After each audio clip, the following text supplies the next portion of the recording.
Baik, kembali lagi bersama Sang Guru ID. Kali ini kita mau membahas mengenai perubahan iklim, ya, yaitu efek rumah kaca dan pemanasan global. Sudahkah kalian siap menghadapi perubahan iklim? Faktor perubahan iklim, ya, ada efek rumah kaca, kerusakan fungsi hutan, pemanasan global, penggunaan CFC, kerusakan lapisan ozon, dan gas buang industri. Jadi ini merupakan faktor-faktor perubahan iklim. Dampak-dampaknya bisa curah hujan tinggi, terjadi bencana alam, angin puting beliung, musim kemarau yang berkepanjangan, berkurangnya sumber air, peningkatan volume air akibat mencairnya es di kutub. Jadi tujuan pembelajaran kali ini adalah yang pertama, mengidentifikasi efek rumah kaca dan pemanasan global. Yang kedua, mengidentifikasi penyebab terjadinya pemanasan global. Yang ketiga, mengidentifikasi perbedaan pemanasan global dan penipisan lapisan ozon. Yang keempat, mengidentifikasi dampak dan upaya penanggulangan pemanasan global. Kita masuk yang pertama, kita bahas efek rumah kaca.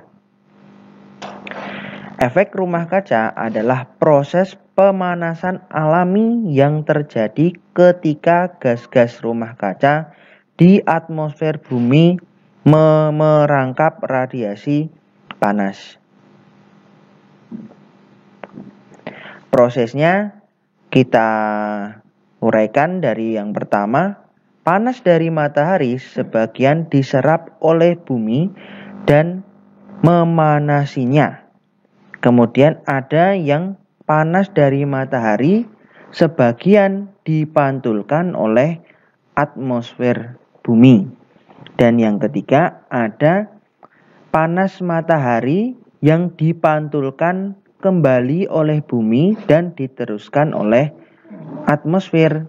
Yang keempat, panas matahari sebagian diserap oleh gas rumah kaca sehingga menahan panas keluar dari atmosfer. Akibatnya suhu bumi makin meningkat.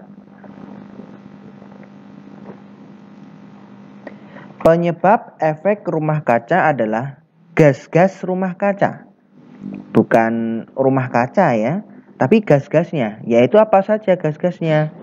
Gas-gasnya meliputi karbon dioksida CO2, nitrogen oksida N2O, metana CH4, uap air H2O, dan ozon.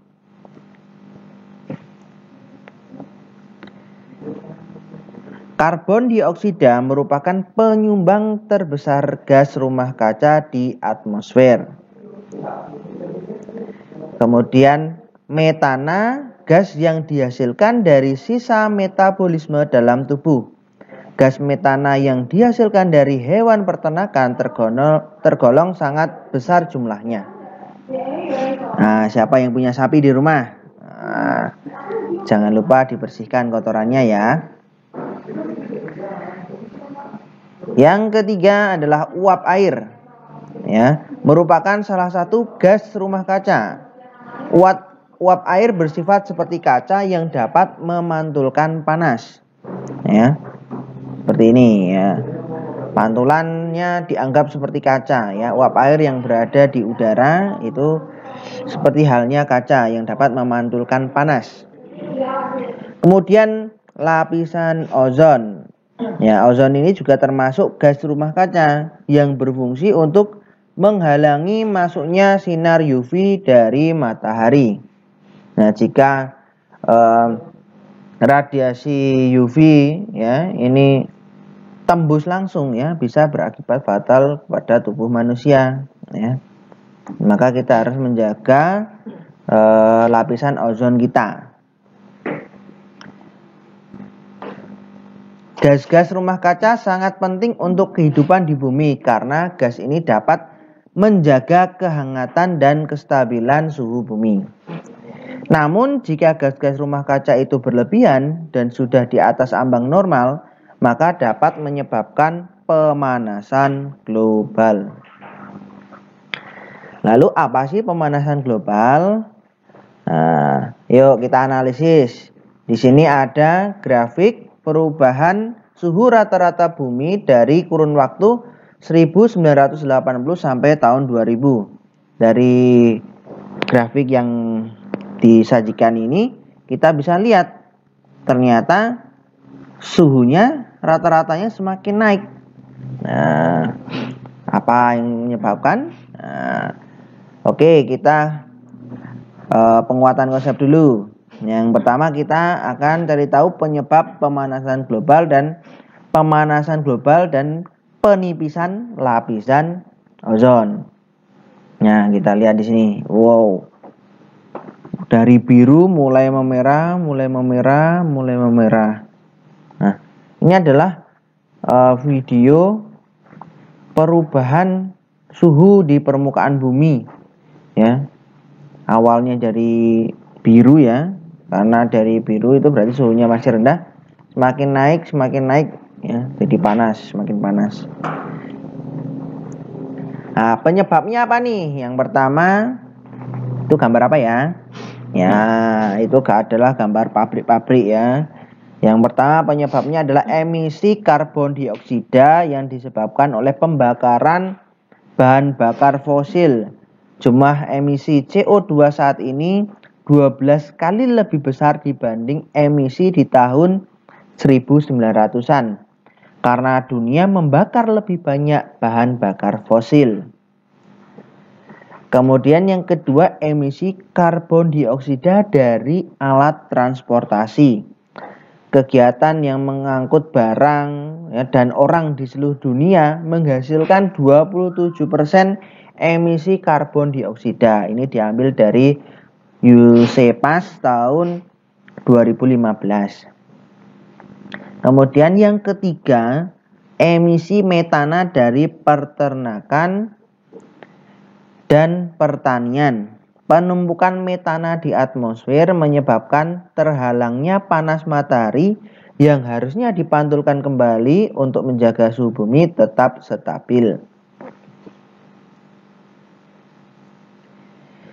Penyebab pemanasan global yang selanjutnya yang nomor 4 ya, deforestasi dan pembakaran hutan.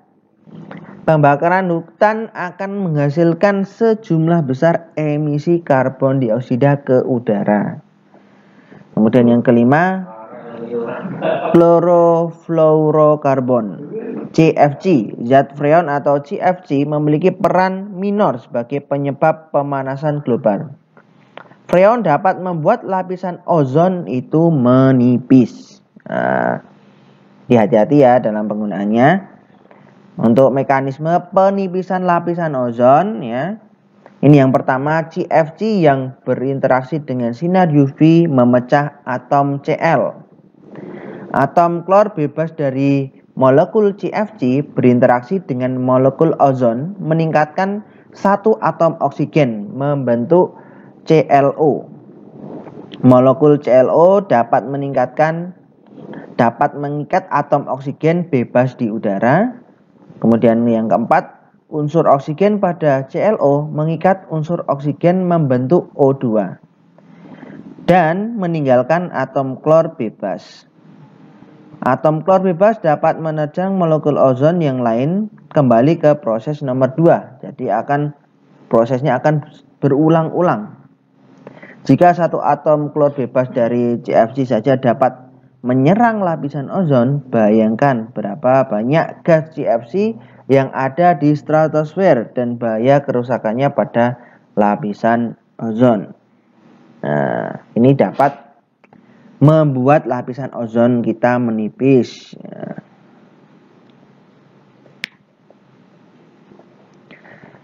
Perbedaan karakteristik pemanasan global dan penipisan lapisan ozon.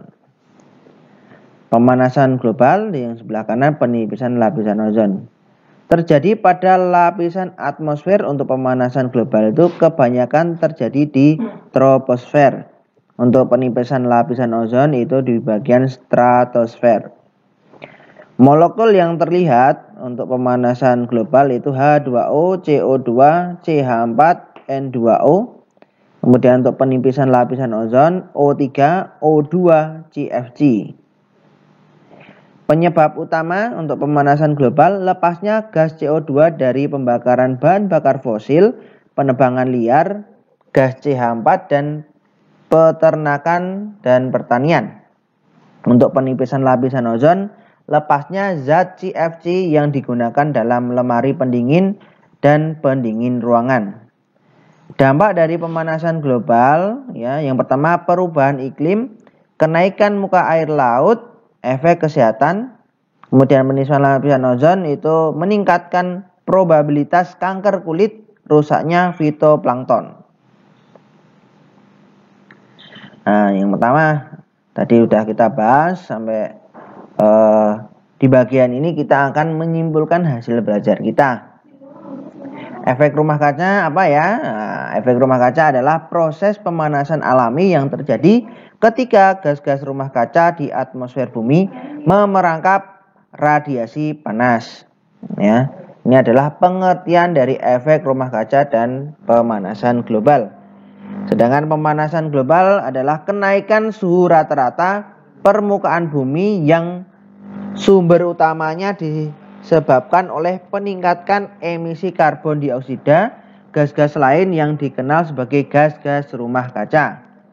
Penyebab pemanasan global yang kedua, emisi CO2, emisi metana, penebangan liar dan pembakaran lahan hutan, penggunaan CFC dan meningkatnya penggunaan pupuk kimia dalam pertanian. Yang ketiga, perbedaan karakteristik pemanasan global dan penipisan lapisan ozon. Meskipun ozon pada stratosfer hanya berkontribusi sedikit dalam fenomena pemanasan global, tetap tidak bisa dipungkiri bahwa penipisan lapisan ozon dan pemanasan global saling terkait satu sama lain. Selanjutnya kita akan mempelajari mengenai dampak dan upaya penanggulangan pemanasan global. Apa pendapatmu tentang gambar berikut ini? Ada gambar es mencair, lahan kering, ya. Ini ada beruang pijakannya semakin kecil. Nah, dampak pemanasan global. Nah, dampaknya apa? Temperatur bumi semakin tinggi. Berubahnya cuaca dan iklim, mencairnya gletser dan hilangnya terumbu karang. Kepunahan spesies, kegagalan panen besar-besaran, penipisan lapisan ozon, gangguan kesehatan. Lalu upaya menanggulanginya bagaimana ya? Upaya penanggulangan pemanasan global yang pertama bisa mengurangi energi terbarukan. Menggunakan energi terbarukan dan mengurangi bahan bakar fosil. Jadi kita kurangi bahan bakar fosil, ya. Ya, kita gunakan energi terbarukan. Sekarang mulai muncul mobil-mobil listrik, ya. Nah, menggunakan energi terbarukan. Yang kedua, meningkatkan efisiensi bahan bakar kendaraan. Yang ketiga, mengurangi deforestation atau penebangan hutan, pembakaran hutan, ya. Yang keempat, mengurangi produk yang mengandung CFC dengan produk ramah lingkungan. Sekarang sudah mulai muncul bahan alat-alat elektronik yang sudah tidak mengandung CFC lagi. Yang kelima, mendukung dan turut serta dalam penghijauan. Nah, kita mulai di rumah kita masing-masing kita bisa menanam tanaman hijau. Untuk apa? Mengurangi kadar CO2 di udara. Kemudian upaya penanggulangan pemanasan global. Yang pertama, menggunakan energi alternatif seperti menggunakan panel surya, ya, menggunakan kincir angin dan lain sebagainya, menggunakan listrik, dan mengurangi penggunaan batu bara. Terus apa sih yang bisa kita lakukan tiap hari? Yang pertama, kita bisa memilih sampah, kemudian melakukan kegiatan 4R. Apa itu 4R? Reduce, reuse, recycle, and repair. Yang ketiga, menanam pohon dengan pupuk organik. Yang keempat, melakukan research tentang energi terbarukan. Yuk, mulai dari sekarang kita lakukan ini ya. Tips menghemat listrik di rumah. Nah, ini adalah satu cara kita mengurangi sumbangan kerusakan lingkungan. Yang pertama, kulkas. Pastikan pintu kulkas selalu tertutup rapat. Isi kulkas secukupnya. Jangan terlalu sering membuka pintu kulkas. Bersihkan kondensor secara teratur. Yang kedua, AC. Matikan AC bila ruangan tidak dipergunakan. Atur suhu AC sesuai kebutuhan sekitar 24-27 derajat Celcius. 24-27 derajat Celcius. Menggunakan timer untuk mengatur pemakaian AC. Menggunakan kapasitas AC yang sesuai dengan volume ruangan. Yang ketiga, matikan lampu bila ruangan tidak digunakan. Gunakan lampu hemat energi dan kurangi pemakaian lampu pijar. Bersihkan lampu secara berkala. Yang keempat, mesin cuci. Penggunaan mesin cuci hanya pada saat cucian banyak. Pakai mesin cuci sesuai kapasitas isi air sesuai petunjuk. Kurangi penggunaan pengering listrik dan lakukan pengeringan dengan panas matahari secara langsung. Yang kelima, komputer. Matikan layar monitor apabila sedang istirahat. Gunakan resolusi display yang brightness-nya rendah. Gunakan wallpaper dengan warna hitam. Matikan komputer bila tidak digunakan dalam waktu yang lama.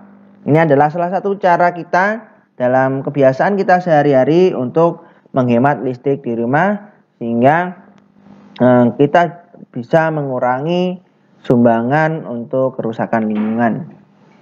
Terima kasih.